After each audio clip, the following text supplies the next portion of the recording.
అందరికీ నమస్కారం. సోమవారం నుండి అంటే ఈ వచ్చే సోమవారం నుండి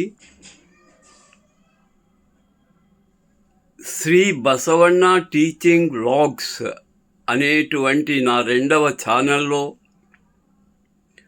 ఆదిశంకరుల వారు సాక్షాత్తు ఆ పరమేశ్వరుడే ఆదిశంకరుల రూపంలో 8వ శతాబ్దంలో జన్మించి సనాతన ధర్మానికి ఏర్పడినటువంటి ఒక చిక్కు సమస్యను, గడ్డు సమస్యను ప్రజలు దిక్కులే తోచక తికమక పడుతున్నటువంటి సమయములో అవతరించి దైవమొక్కడే,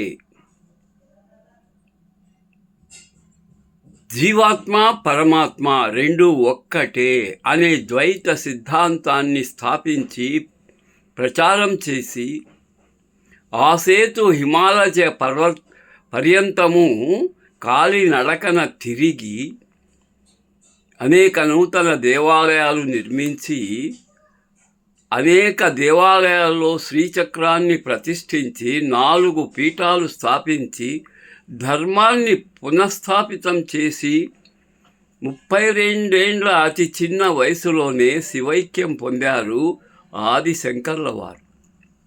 వారి చరిత్రను సవివరంగా సంపూర్ణంగా తెలుసుకునే ప్రయత్నమే ఈ ఆదిశంకరాచార్య టీచింగ్ వ్లాగ్స్. ఇక క్రమంగా వస్తాయి.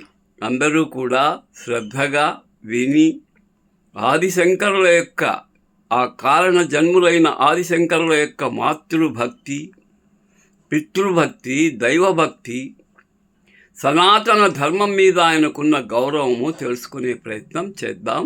శుభం భూయాత్.